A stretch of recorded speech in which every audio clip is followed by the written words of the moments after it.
This Scorpio new moon conjunct Mercury retrograde, this is giving reading the tea leaf messages. This is giving having to be open to the moment where you have a deja vu, something that pauses you in your process. You're moving along your day, you're moving along your thought process, but somebody says something, or there's a lyric on a song. You open up an old book with the page that's bookmarked, there's something underlined, and there's a secret message that's waiting for you to find it. This message is the connection point, a tether point to unraveling a mystery. Maybe it's a mystery of investigation that has to do with shadow work. So much that we've been talking about with these grand water trines and the potential of good that can come from this astrology.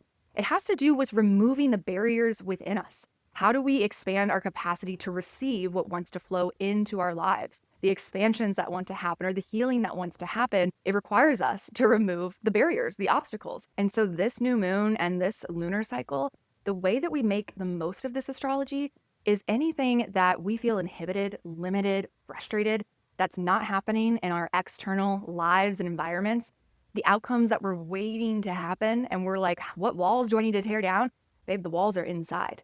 This is the best astrology to be doing inner work, to be doing any sort of shadow work, whether that's in a therapeutic or coaching container, even booking a consultation with a professional astrologer, anything to help us to hear, to open, to receive the messages of the oracle, of the unknown, of the internal underground unconscious, to reconnect these secret synapses. The best, most rewarding part of the work is when we actually slow down and we name something hidden in the shadows that previously was unseen, it was unknown, but it was implicated in our ability to move forward or to create what it is that we are so inspired to create. These are those moments of awareness and also integration.